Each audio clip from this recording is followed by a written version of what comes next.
Selamat pagi, Assalamualaikum warahmatullahi wabarakatuh. Yang terhormat Bapak Oding Sastrawan SPMSI selaku dosen pembimbing dan Ibu Lisa Firhani R SPMSI selaku dosen penguji. Perkenalkan, nama saya Hasim Fahmi Khairuddin dengan NIM J3J117281. Pada kesempatan kali ini saya akan mempresentasikan tugas akhir saya yang berjudul peningkatan produksi telur melalui tepung mineral dari cangkang telur untuk Ransum pada 1000 farm Subang. Yang melatar belakangi saya dalam pengambilan judul ini adalah yang pertama, menurut Subekti pada tahun 2008, peternakan mempunyai peranan penting dalam pembangunan ekonomi. Kemudian yang kedua, menurut Sekjen Pertanian 2017, proyeksi konsumsi telur pada masyarakat terus meningkat pada tahun 2018 sampai dengan 2021. Kemudian yang ketiga adalah terdapat kenaikan produksi dari pemanfaatan limbah cangkang telur dari hasil percobaan yang dilakukan selama 2 minggu dengan kenaikan produksi sebesar 19,6%. Yang keempat, 1000 farm mempunyai pelanggan tetap dengan permintaan telur yang tinggi. Kemudian ada tujuan penulisan tugas akhir ini adalah yang pertama, merumuskan ide pengembangan bisnis berdasarkan analisis internal factor evaluation dan external factor evaluation pada 1000 farm. Yang kedua, menyusun dan mengkaji pengembangan bisnis peningkatan produksi dengan penambahan tepung mineral pada pakan ayam meliputi aspek finansial dan aspek non finansial. Kemudian metode kajian pengembangan bisnis. Lokasi dan waktu adalah 1000 farm, tepatnya pada Desa Cibenying, Dawan Kidul, Kabupaten Subang. Praktik kerja lapangan dilakukan pada tanggal 20 Januari sampai 12 April 2020. Kemudian ada data sumber dan teknik pengumpulan dibagi menjadi dua, yaitu data primer dan data sekunder. Data primer dihasilkan dari wawancara, kuesioner, dan ikut serta dalam kegiatan praktik kerja lapangan. Kemudian data sekunder didapatkan dari literatur, buku, dan kunjungan dari dinas. Kemudian metode yang digunakan dalam pengembangan bisnis ini adalah yang pertama adalah analisis IV/EV, kemudian ada metode kualitatif dan metode kuantitatif. Kemudian ada keragaman perusahaan. Pemilik dari 1000 farm adalah Bapak Marzuki Afifi. Beliau adalah kelahiran dari Aceh. Pada awalnya beliau adalah seorang importir mesin plastik dari Jepang dan Cina. Kemudian pada tahun 2006 beliau mulai terjun pada bidang peternakan ayam, khususnya ayam boiler dengan kapasitas 8.000 ekor. Kemudian beliau juga beternak berbagai hewan peliharaan karena beliau mempunyai hobi beternak. Kemudian pada tahun 2008 beliau mencoba beralih untuk berbudidaya ayam ras petelur. Kemudian beliau juga membeli lahan untuk pengembangan bisnisnya. Pada tahun 2012 beliau berhenti menjadi importir mesin karena dianggap prospeknya menurun. Kemudian beliau lebih fokus pada usaha berbudidaya ayam ras. Pada tahun 2014 beliau berhenti berbudidaya ayam boiler dan lebih fokus berbudidaya ayam ras petelur. Pada tahun yang sama beliau menjadikan nama perusahaannya menjadi 1000 farm. Kemudian mengembangkan usaha ayam ras petelur yang sampai saat ini dikenal dengan 1000 farm. Kemudian ada aspek organisasi dan manajemen. Struktur organisasi pada 1000 farm memang tidak tertulis, namun strukturnya jelas karena masing-masing bagian bertanggung jawab terhadap pemilik perusahaan. Bahkan dari struktur organisasi dapat dilihat pada slide berikut. Kemudian ada sumber daya perusahaan. Sumber perusahaan dibagi menjadi 3, yaitu sumber daya fisik, sumber daya manusia, dan sumber daya keuangan. Sumber daya fisik yang dimiliki oleh 1000 farm adalah kandang, mes, gudang, kantor, peralatan produksi, dan transportasi. Kemudian ada sumber daya manusia yang berjumlah 98 orang dengan berbagai masing-masing bidangnya. Kemudian ada sumber daya keuangan. Sumber daya keuangannya yang dimiliki oleh 1000 farm adalah modal sendiri dari hasil usaha importir mesin plastik dan dari Bank BRI. Kemudian kajian lingkungan bisnis. Pada pengembangan ide bisnis ini diperoleh melalui analisis matrik IE dari faktor internal dan eksternal perusahaan.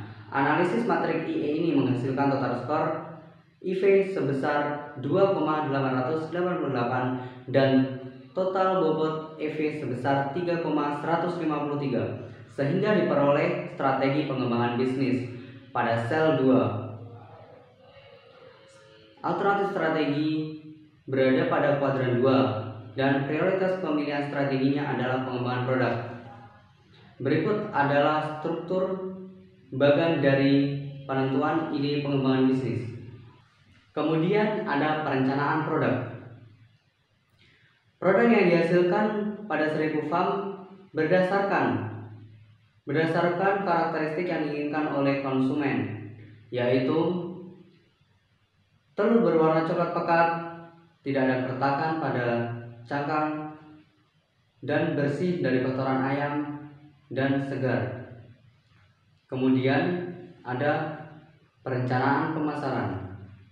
Yang pertama, permintaan dan penawaran. Permintaan telur tertinggi pada 1000 farm adalah 6 ton per hari. Namun pada saat ini produksi 1000 farm hanya mampu memenuhi 4,5 ton karena jumlah ayam pada 1000 farm berkurang karena diakhir. Kemudian ini akan menjadi peluang untuk pengembangan bisnis peningkatan produksi telur. Kemudian ada strategi pemasaran. Strategi pemasaran dibagi menjadi 3, yaitu segmentasi, targeting, dan positioning. Untuk segmentasi dibagi menjadi 2, yaitu geografis dan psikologis. Pada geografis, pasar dari 1000 farm adalah semua kalangan masyarakat yang ada di Subang dan luar Subang. Kemudian pada psikologis, yaitu 1000 farm menjual produk telur yang segar dan berkualitas dan produk tidak lebih dari 1 hari penyimpanan di gudang. Kemudian ada positioning, yaitu 1000 farm menempatkan produk utama telur sebagai produk yang berkualitas dan segar. Produk telur berkualitas berasal dari standar yang sesuai dengan keinginan dari konsumen. Selanjutnya ada bauran pemasaran. Bauran pemasaran diklarifikasikan menjadi 4P, yaitu produk, place, promotion, dan place. Kemudian pada produk yang dihasilkan pada 1000 farm adalah telur yang berkualitas dengan bobot telur 50-60 gram per butir. Kemudian kerabang telur bersih dan tidak ada kotoran. Kemudian warna telur berwarna coklat pekat. Kemudian kebersihan telur, pengemasan yang baik dengan tray 15 kg per ikat, dan kesegaran tidak lebih dari 1 hari penyimpanan di gudang telur. Kemudian untuk harga telur utuh untuk agen dikenakan dengan harga 322.000. Kemudian untuk harga pengecer diberikan harga 332.000, dan untuk telur berwarna putih 285.000 per ikat dan 12.000 untuk telur retak per tray, dan 40.000 untuk harga ayam afkir, dan 285 untuk produk pakan jadi pada 1000 farm. Kemudian place. Tempat pendistribusian dari telur adalah pasar lokal dan pasar luar kota. Pasar lokal dapat dilihat pada slide berikut, dan pasar di luar kota juga dapat dilihat pada slide berikut. Kemudian ada promosi. Promosi yang dilakukan oleh 1000 farm adalah word to mouth, dari mulut ke mulut. Maksudnya dengan berinteraksi dengan pelanggan, maka pelanggan yang lain akan datang dan membeli produk di 1000 farm. Kemudian ada juga dengan logo perusahaan pada kendaraan distribusi. Dengan demikian, seorang agen atau konsumen akan mengetahui bahwa produk itu dari 1000 farm. Kemudian ada perencanaan produksi. Proses produksi dilakukan di 6 desa yang berbeda, yaitu Desa Cibenying, Desa Malaka, Desa Cinangling, Desa Buah Dua, Desa Pegaden, dan Desa Cikadu. Untuk produksi dari tepung mineral dilakukan di Desa Cibenying. Proses dari pembuatan tepung mineral, yang pertama ada pengumpulan cangkang telur, kemudian pencucian cangkang telur yang bertujuan untuk menghilangkan kotoran yang menempel pada cangkang telur. Kemudian dilakukan dengan perendaman air panas yang bertujuan agar bakteri pada cangkang telur mati. Kemudian dilakukan perendaman dengan asam cuka yang bertujuan agar kalsium dapat dipecah dan dapat dicerna oleh ayam. Kemudian dilakukan pengeringan cangkang telur selama 2-3 hari dan kemudian digiling dan kemudian dilakukan pencampuran tepung mineral dengan pakan ayam. Dan yang terakhir adalah pemberian pakan. Kebutuhan bahan baku produksi dari 1000 farm adalah dalam 1 ton pakan terdapat jagung 50%, konsentrat 35%, dan dedak 15%, serta tepung mineral dari cangkang telur sebesar 3%. Penjadwalan produksi tepung mineral dapat dilihat pada slide berikut.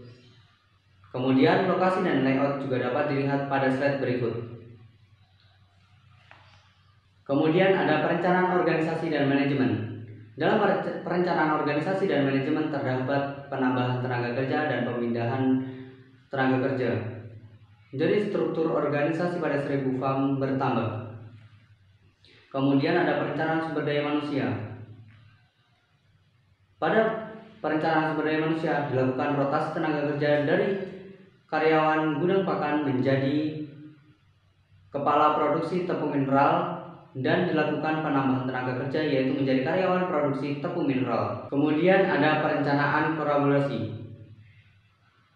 Perencanaan kolaborasi dilakukan dengan pemasok asam cuka yang berada di CV Indo Aji Pratama Subang dan Maju Jaya Kimia yang berlokasi di Jalan Raya Husein Kerta di Barata dan Kecamatan Pamanukan, Kabupaten Subang, Jawa Barat.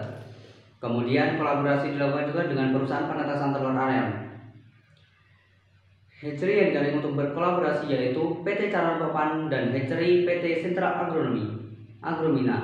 Kedua perusahaan tersebut berada di Kecamatan Pegaden. Kemudian ada pabrik roti. Pabrik roti yang digandeng untuk berkolaborasi yaitu Sarikaya Bakery pada Jalan MT Haryono, Cikadu, Kecamatan Subang, Kabupaten Subang, Jawa Barat. Kemudian yang terakhir adalah perusahaan pakan. 1000 farm berkolaborasi dengan perusahaan pakan yang bernama PT Wilgrow yang berada di Ceterap, Bogor sebagai penyedia bahan baku konsentrat untuk kulit, DOC, dan layar dengan tipe pakan yang biasa digunakan pada 1000 farm yaitu R1, R2, dan D4. Kemudian ada perencanaan finansial. Asumsi-asumsi dasar pada ide pengembangan bisnis ini adalah yang pertama, perencanaan finansial pembangunan bisnis ini menggunakan anggaran parsial dan laba rugi karena membandingkan antara pengembangan sebelum dan sesudah pengembangan bisnis. Kemudian periode dalam anggaran parsial ini adalah 1 tahun. Kemudian perhitungan pajak penghasilan berdasarkan pada pasal 17 Undang-Undang Nomor 36 Tahun 2008 tentang pajak penghasilan, yaitu untuk besaran pajak bagi peternak adalah 0,5% sesuai dengan PP Nomor 46 Tahun 2013. Kemudian harga jual yang ditetapkan berdasarkan harga yang berlaku pada pengamatan yaitu pada rata-rata bulan April yaitu sebesar 20.000 yang mengacu pada harga pinsar. Kemudian hasil produksi per hari berdasarkan hasil dari data perusahaan yaitu telur utuh sebanyak 4,5 ton atau 4.500 kilo dan telur putih sebanyak 195 kilo, telur retak sebanyak 40 tray dan pakan jadi 4 karung. Kemudian kenaikan produksi dari pengembangan bisnis ini adalah 19,6% dan kenaikan dalam satuan butir. Kenaikan ini berdasarkan hasil percobaan yang dilakukan selama 2 minggu di perusahaan 1000 farm. Yang kemudian ada asumsi resiko terdapat telur putih sebesar 5% dan telur retak sebanyak 1%. Asumsi resiko tersebut berdasarkan dari wawancara dengan karyawan pada 1000 farm. Kemudian peningkatan produksi diasumsikan telur utuh sebanyak 94% dan dalam 4.500 kg sama dengan 72.000 butir telur. Asumsi tersebut berdasarkan pengurangan dari resiko yang terdapat telur putih sebanyak 5% dan resiko telur retak 1%. Kemudian pada perencanaan finansial terdapat biaya investasi dan biaya operasional. Pada biaya investasi terdapat penyusutan sebesar Rp315.736.762. Kemudian pada biaya operasional dibagi menjadi dua, yaitu biaya tetap dan biaya variabel. Dengan adanya pengembangan ide bisnis ini terdapat kenaikan biaya tetap sebesar Rp3.389.936.762. Kemudian kenaikan juga ada di biaya variabel, yaitu naik menjadi Rp20.302.546.000. Kemudian ada perencanaan finansial. Perencanaan finansial dapat dilihat pada slide berikut. Perencanaan penerimaan sebelum pengembangan bisnis yaitu sebesar Rp35.312.670.500. Setelah pengembangan bisnis yaitu Rp41.663.984.470. Sehingga terdapat peningkatan penerimaan sebesar Rp6.356.970. Kemudian pada perencanaan finansial terdapat laporan laba rugi. Pada laporan laba rugi ini terdapat kenaikan dari sebelum pengembangan bisnis dan sesudah pengembangan bisnis, yang artinya perusahaan dikatakan menguntungkan jika menggunakan ide pengembangan bisnis ini.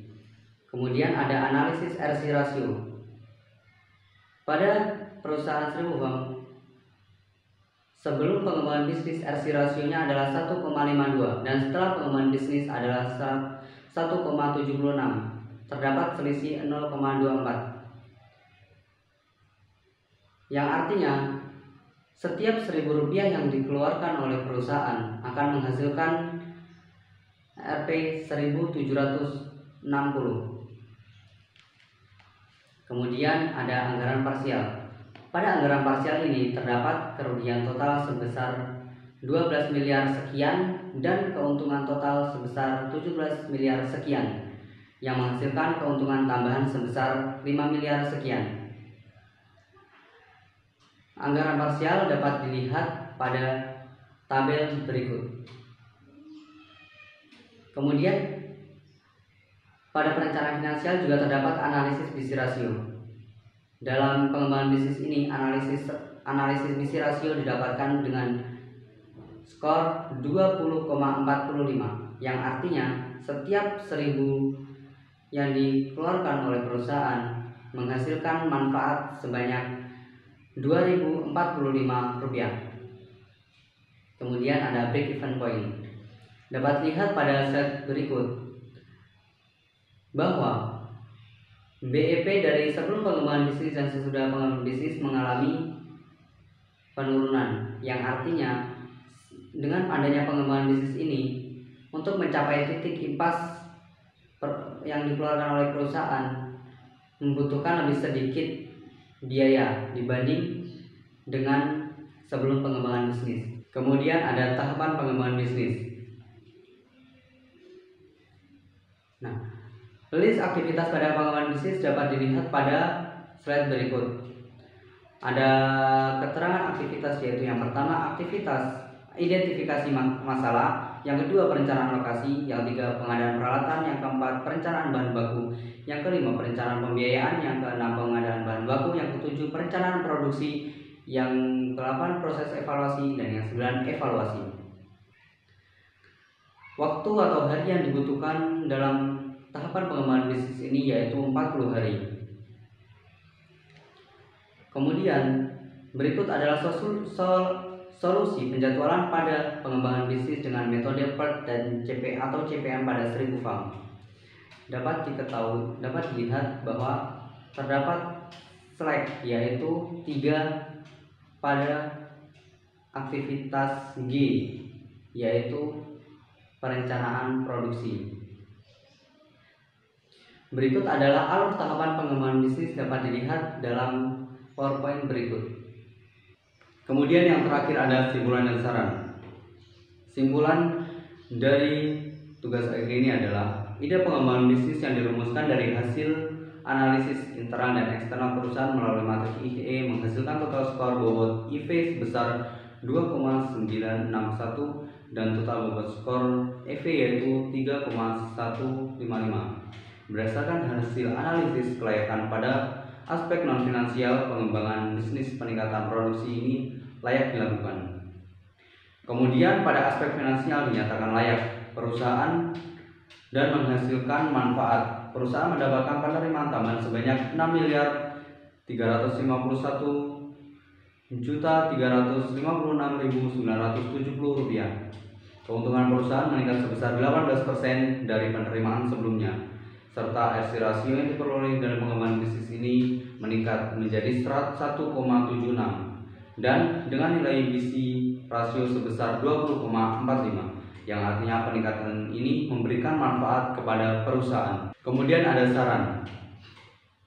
Rencana pengembangan bisnis peningkatan produksi telur melalui penambahan tepung mineral dari cangkang telur pada 1000 farm dapat dijalankan karena melalui ide pengembangan bisnis yang dilakukan oleh perusahaan ini dapat meningkatkan atau memaksimalkan produksi telur pada 1000 farm.